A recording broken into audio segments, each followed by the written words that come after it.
Hi, everyone. This is day 4 of promo week for the Medical Affairs of Innovation Olympics. As I promised, I don't bluff. So I go to work as if competing in a sport I like to master, and we're merging sportsmanship and data science in medical affairs, in healthcare. And that's the messaging. That's the goal of what Amadev Pharma does. This is one of the reasons why my agency and our team is sponsoring this event every year. This is the third annual event. And so in this week, I've been telling you and promising you about why this is such a special experience. And so today I'm going to actually take you through it to what we shared with each other last year at the 2023 Medical Affairs Innovation Olympics in order to kind of bring it to life a little bit, right? I've been summarizing it. I've been sharing some snippets, some videos, some highlights of our expert judges, our keynote speakers, Olympic gold medalists, and competitors who provided their commentary on the event, on its meaning, for patients, for our healthcare community. But here, what I'm going to do is I'm going to actually share the Hoover app, the actual platform that we will be using to clearly demonstrate why this is not just a competition, but it's also a workshop, a learning and development activity. So we're going to review just the extent of the learning that takes place as it reflects an opportunity, a business and a career opportunity for all of you, whether or not you currently hold a position in pharma and biotech, devices, diagnostics, you're a consultant, or you're an aspiring professional, who has innovative vision, and ideas for how you'd like to advance access, continuity, and quality of healthcare. All right. And I may just have a special guest or two later on. We'll see. And so, in the meantime, I want to invite you to share your comments. Today's the last day for early bird discount pricing for the registration. So share your comments here. Ask the questions that are on your mind, and to understand maybe who it is that should submit, how to submit ideas, why you should participate, how you should participate. I'm also going to post a call for speakers as well, so stay tuned for that. Visit my website, Amadev Pharma. I'm going to have updates on the event as we gear up for its commencement, October 1st. Now, the dates are October 1st through October 16th. It takes place over 16 days, just like the Olympics. And you don't need to attend all 16 days. It's all virtual, fully virtual. It's a global event, which has a track record by now, of various different pharma companies, startups, professionals, consultants who have submitted their ideas, provided their feedback, competed, and taken their ideas to the next level. We have new speakers that we just announced, that we will be announcing as well. We will have a prior champion, all right, prior winner, previous winner from the 2023 Medical Affairs Innovation Olympics, who has a medical grade sports medicine product, device for rehabilitation training that is currently used by the many different global sports teams, elite sports athletes. And so she will Tanya Colonna, she will speak to us about the impact of this innovation event, winning the bronze medal overall last year, and where the company has gone since that event last year. All right, so that's going to be exciting and motivating, hopefully, to the current competitors. We have 6 incredible ideas, Olympic trial winners from April this year, who've automatically qualified for the event. You'll see them and you'll hear from them. We can't wait to see their ideas. And so let's just start with some of the experience again from last year. Okay. Um,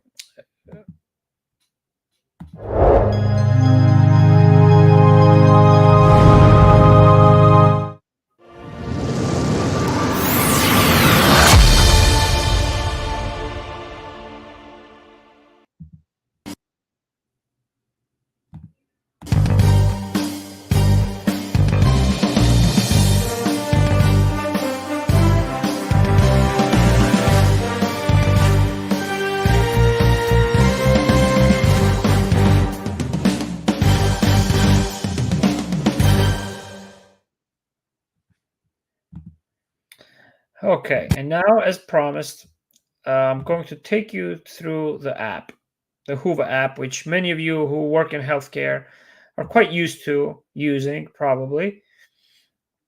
Uh, by now, because a lot of conferences use this Hoover app. I find it very easy to use. So this is the experience. Okay, you can use the laptop as well as your cell phone. As I mentioned, you're in this arena, in this Olympic arena. Okay, that's what last year's opening home screen had. All the announcements are on the right. You have an agenda here from opening day all the way to the end. All of the expert panels, all of the presentations will be available 3 months after the event ends. One of the big reasons why you should attend and register today is because there are people who are already starting to network. There are competitors who are already messaging others, all right, in through this app that I'm showing now. And so this is from last year, all right, and it featured lots of amazing speakers, all right, experts in healthcare and medical affairs, startup entrepreneurs, Olympians. Here you see, right, Olympic gold medalists, um, operations leaders, organizational change consultants, cardiac surgeons, and AI experts, machine learning, longevity medicine CEO, of Cambrian Bio, medical education, scientific communications leaders and mentors such as Kirti Pandya, ESG, software, finance, healthcare, organizational change, and strategy executive, Melissa Norcross, as well. Global healthcare quality expert, Rashad Massoud. Matt Lewis, an AI leader and executive, innovations enthusiast in pharma. Krasimir Letnich, an entrepreneur, PhD in healthcare, medical affairs. Noor Lababidi, founder and CEO and entrepreneur, in health tech as well. He's been attending 2 years, and we'll probably see him again this year. All right. So now I mentioned the learning and development. So let's first look at the community that we built last year. These are all the different discussions that we had. All right. Polls. As you see, there's lots of polls on external education. All right. You can see the results of the poll here. The question was, what is the purpose of external education, independent medical education, company-led education? All right. You can easily share the results also across social media by being on this platform. Let's look at back to the community board. You have various different types of other questions as well and discussions on on the future of medical affairs, right? Which of the following trends will have the most significant impact on the field of medical affairs, for example? Okay. And we can see the results. Okay, just one moment.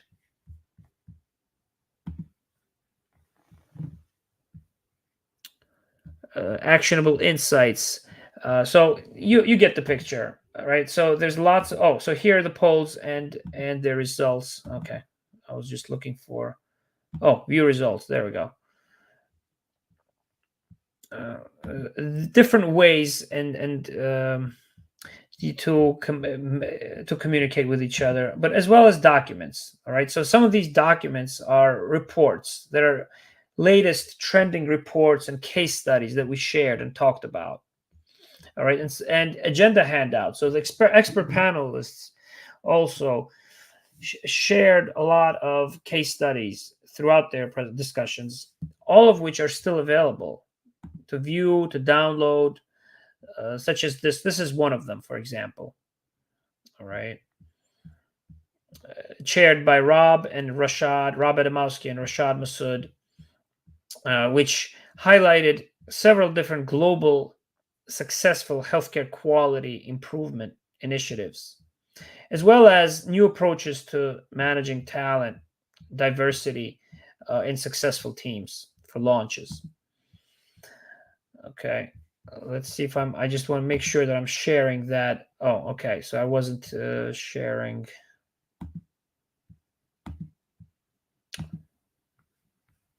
Okay, I'm going to share the screen that's showing that.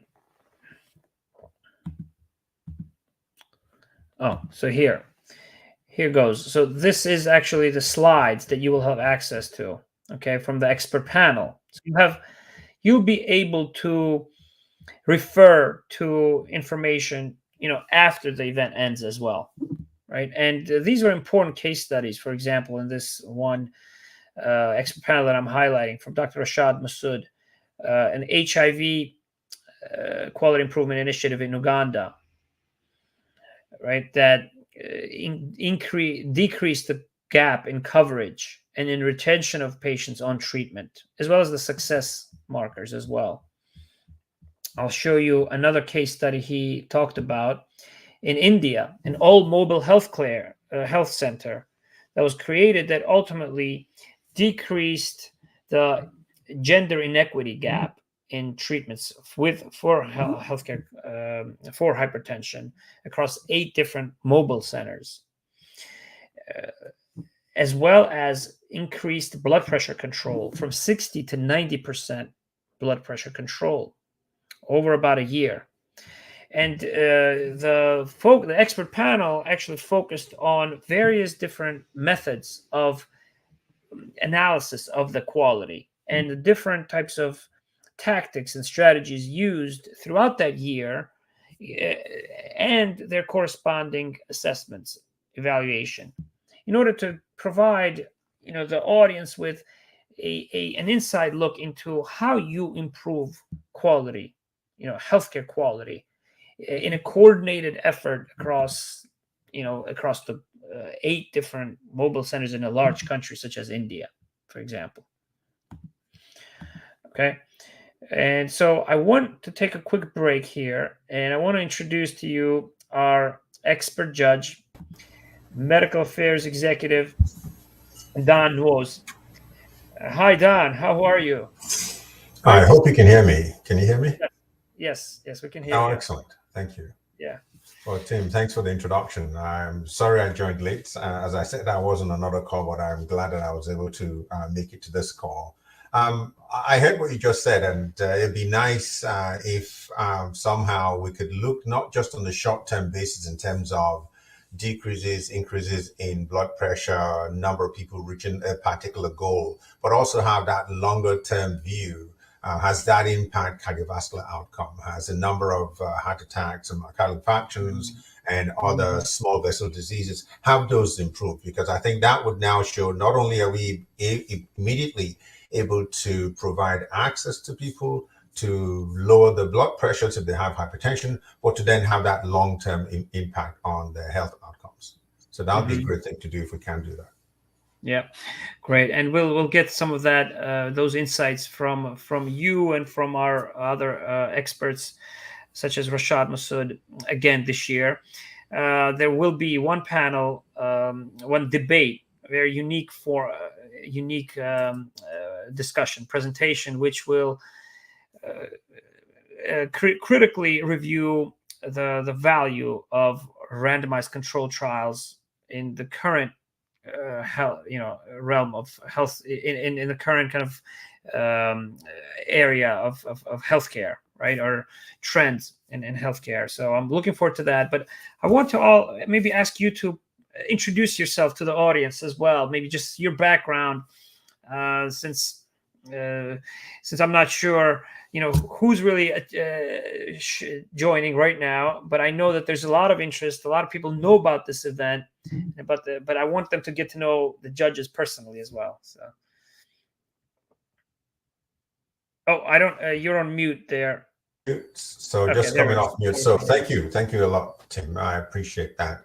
In terms of introduction, I guess I started my journey in sort of the life sciences several years back with an undergraduate degree in microbiology and pharmacology from Leeds University in the UK, and then went on to study medicine. Eventually came in Lagos, Nigeria, where I'm from originally, and then eventually came back to the United Kingdom to do postgraduate training. And my postgraduate training took me through all parts of the United Kingdom, up, north, down, south, east, west, and everything. Going through internal medicine training, endocrinology, metabolic medicine, laboratory medicine. And as some of you may know, the United Kingdom and some countries in Europe do actually offer a postgraduate specialization in pharmaceutical medicine as a subspecialty, almost similar to what you might do for orthopedics, obstetrics and gynecology, or any other subspecialty. So I did also train and become board certified, equivalent of what you call board certified in the US, in pharmaceutical medicine, as well as my other clinical programs. So my first foray into pharma was with Zeneca in those days. I was actually brought on board to look at the data that they were collecting in animal studies and look at how that translated into first-in-demand studies. So I was working in the phase 1 unit, a Merside in Alderley Park many years ago.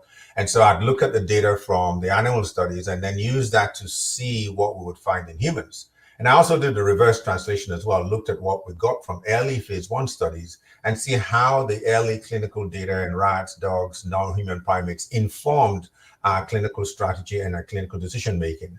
I did that for a number of years, led a lot of the phase 1 work for what is now known as Crestor, before eventually moving to the US and joining the medical affairs unit at Novartis. Stayed at Novartis for about 3 years and then moved on from the East Coast to the West Coast, a number of small companies and companies, Chugai, Neurocrine Biosciences, BioMarine.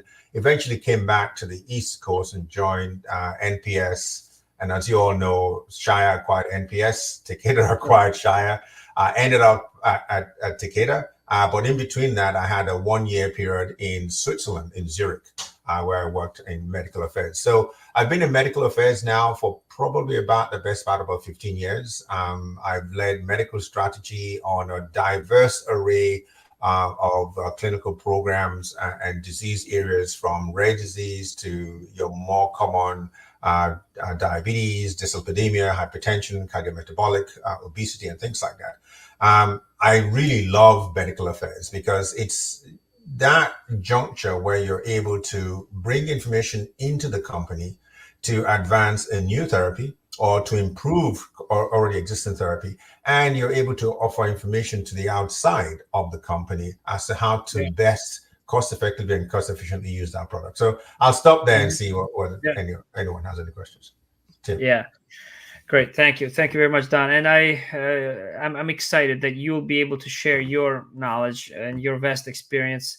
And by the way, you mentioned Crestor and cardiology. I started my career, my first full-time role in medical affairs was in a large cardiology team of 200, and Crestor was that product, the next generation statin.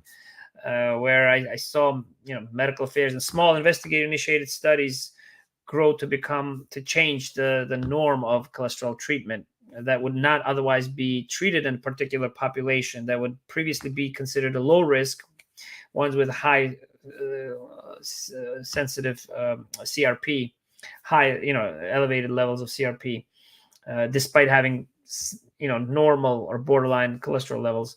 They now, as a result of that small study that then grew to become a large Jupiter trial, changed how cholesterol was treated. So yeah, we share that experience, and also we share the fact that I think our passion for mentorship. I know I've met you first in our mentorship program, and based on your initial comments and in our very first interaction, I saw your commitment and leadership and true conviction in the value of mentorship. So I hope we can also talk about that here. But I want to ask you in general, just a general question before sharing the app a little bit, the platform that people can expect to see, those who register. Why you decided to join us as an expert judge? What does this meeting mean to medical affairs, in your opinion? Thank you very much, Tim. As you said, there comes a time as you progress in your career where you have seen a lot of things go right. You have seen a lot of things not go as well. And you're now, with hindsight, able to at least offer a suggestion as to, what, maybe we should do things slightly differently. Maybe you should make a suggestion as to how things could improve, because you've seen how things have gone well before, and you've also seen how things have not gone very well. And you don't want to be in a position where you'll just let people make their mistakes and learn from their mistakes. And that's not the only way to. So if you have a suggestion of how things can be improved, by all means, offer it. If you have a suggestion how things have worked well in the past, offer it and adapt it to the current situation so that we can continue to innovate and progress in the advancement of medical affairs, the advancement of health in general, because obviously medical affairs is a portion of that healthcare delivery, healthcare innovation, and healthcare provision for the betterment of everyone, anywhere in the world. And so if you've lived through that, then you're in a position to say, you know what, I think I can bring something to the table. And that's what we're all trying to do, give something, because, when we were growing as well, when we were coming up, someone was there that was offering their knowledge, expertise, and it's only just right that you share some of what you've learned during the time. Yeah, great. Appreciate those insights. And just to follow up on that, we've really expanded the pool of ideas or their potential based on our criteria, where we have on our steering committee, as you know, of this meeting that's now in its third year, we're inviting everyone who not only works in medical affairs, Don, but those who interact or have current or previous experience of interacting with medical affairs, that being in clinical development, whether it's in market access, marketing, sales, as well as students, healthcare students, because they may have their own vision of a better or a different future in healthcare, and they may be interested in a role in medical affairs where they want to influence leadership. And I think there's a way to, I think, close the generational gap in leadership by inviting those diverse perspectives as well, not only from seasoned leaders, but those who may be a little bit more skilled in some of the other, let's say, activities, digital engagement, and ability to synthesize complex information very quickly or use the right resources that I may not know about. And so that's what would you kind of suggest to those thinking about this? This is an event 2 months away. I want to get into the industry or into the medical affairs, or I've been in the industry. what should they be thinking as they submit ideas if they want to compete or if they want to attend just to network?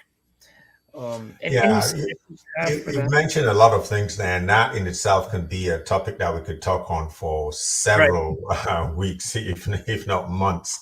Yeah. And I think that one thing that's obvious is that the way we look at things are constantly changing. I just, maybe this may not resonate with a lot of people, but medicine started from what you might call barber's shops, bloodletting and whatever. And then gradually it sort of grew into, okay, well, there's medicine and then there's surgery. And even among surgeons, there's, orthopedic surgery, the whatever. Amongst medics, there are internists, there are hospitalists, there are cardiologists, there are all sorts of other. And even in medical affairs, it used to be a case of, well, we just need somebody in the pharma company that speaks the medical lingo to go talk to other doctors that are actually laying hands on patients. And so that was how medical affairs started. And over the years, we've fractionated now. It's medical affairs and medical strategy, medical communications, med information, government policies, and external communications. You need to bring all of these people in because healthcare delivery doesn't just start and stop with R&D or medical affairs or commercial or marketing. Information flows, and it's like, if the clock is going to continue to be right and correct, all the cogs in the wheel need to be linked together and working in unison for the clock to be right 24 hours a day, 7 days a week. And so you need to bring all sorts of people, all ideas. And the whole idea about diversity, equity, and inclusion is certainly rife right now. And we should embrace, whether they be software engineers, NASA, planetary engineers, or whatever. Scientists, life scientists that are not necessarily in pharma should be brought in because their knowledge, their exposure, their expertise, their skills, their unique perspective on something can just be that light bulb that goes, yes, now I get it. Now we can do something differently. And then we can eventually be at a position where we can deliver better health and a brighter future for as many people in the world as we can. Yep. Okay, great. So let me highlight just the platform very quickly again for all of us. Here is what the platform looks like after you register. And so I want to encourage all of you who are watching this now or afterwards in your feed and on LinkedIn or Facebook or on YouTube, where we're live now, to register as early as you can, because some of our competitors are already interacting with others. They're networking in a very different type of atmosphere where you don't have to take time off work. This is on your schedule at your own pace. Okay, and it's done through the Whova app. This is a web app, but it's also going to be available through the mobile. Okay, through your cell phones as well. Last year, the theme was Reclaim Our Health, Revive Our Planet, where we connected the healthcare of our society and the impact we're making to our own contributions and daily activities, right? And in medical affairs, in pharma and beyond. You have, of course, access to message some executives, some distinguished executives and leaders from healthcare, from entrepreneurial world, from the even sports athletes, Olympians, who didn't just speak during the opening ceremony, but who actually participated and provided their ideas and their feedback and their encouragement to competitors last year as well. Johnny Knapp, for example, is a personal mentor of mine, whom I know since pharmacy school, my school of pharmacy, and he worked for over 30 years at Procter & Gamble. And he's a coach, a principal consultant, and he provided a lot of information, a lot of insights on having humility in innovation. Along with Melissa Norcross, they had one session, one expert panel that kind of talked about the culture of innovation, how to stimulate that culture. And Melissa Norcross, of course, is also AVP of Strategy and ESG at Highland Software, with tremendous background in finance, tech, and software, and pharma, as a strategy executive, chief strategy executive. The idea, so those of you who will compete will have your own dedicated page where you'll be able to showcase your idea, right? We had one person, for example, who worked in medical affairs last year, who provided a new approach to emphasizing the need for medical affairs to communicate with patient advocacy groups directly, for example. It was an idea that was not necessarily a product, okay, well, that was fully finished, but it was a concept that he put into a presentation. And as a result of which, he got lots of comments here from other fellow competitors as well as judges. All right, so you're going to receive feedback via live streams as well as through the app as well. Hello, I'm John Sink, and yep. So, okay. So these are some of the videos. There's various different formats in which you can share your data. This is a sports medicine app here, for example.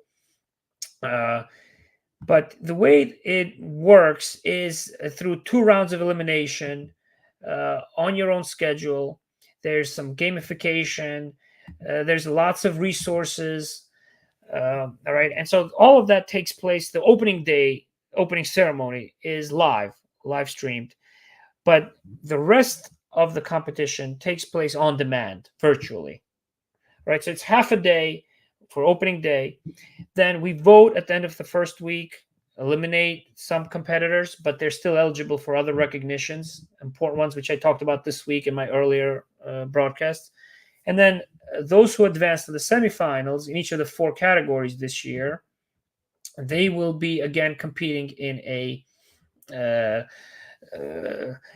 live stream format, and they'll receive voting in real time. So that's where the competition really heats up.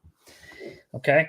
Now, these are some of the documents that we went over as well. We shared with each other and the community, in which we shared lots of articles, polls, as I mentioned earlier. Okay. So we're very excited as every day goes by. As I mentioned, we have anticipation that's building up.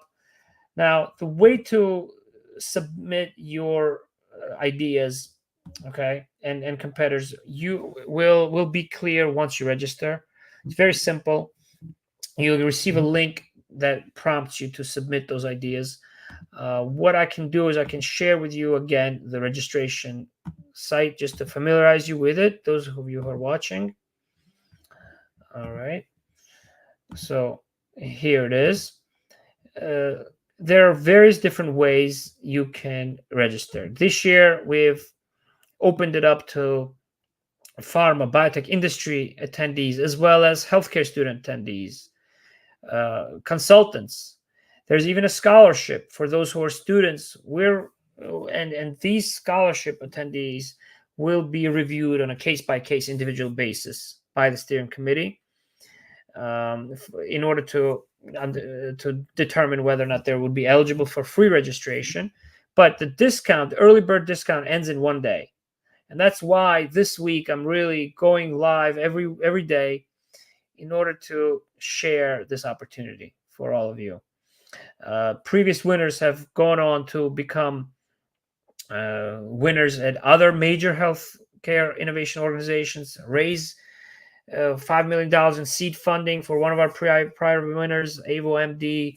Others formed partnerships and found new management and founders, co-founders in their startups through the networking they did at the meeting. Okay, so it's a tremendous opportunity in a very unforgettable, unique setting, and that's what I'm very passionate about, and that I want to convey to all of you. Okay, that it's a memorable setting. Through competition, it turns out, is when you are able to create a global community, right, of healthcare innovation champions. All right, and this year again, our theme is to discover new power in medical decision making. Okay, so that's about it. Those are my comments. Can't wait to see all of you. It starts October 1st, and I encourage you to apply to register as soon as possible in order to take advantage of the networking that's already starting to take place. Anything to add, Don?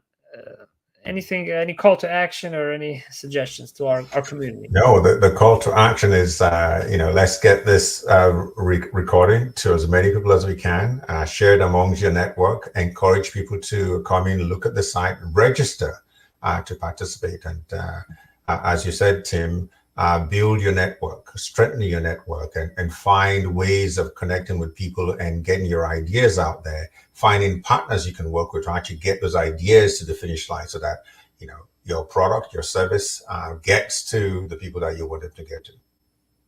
Great. Sounds great. All right. So have a great rest of the day, everyone. And reach out if you have any other questions regarding the event. See you soon, Don.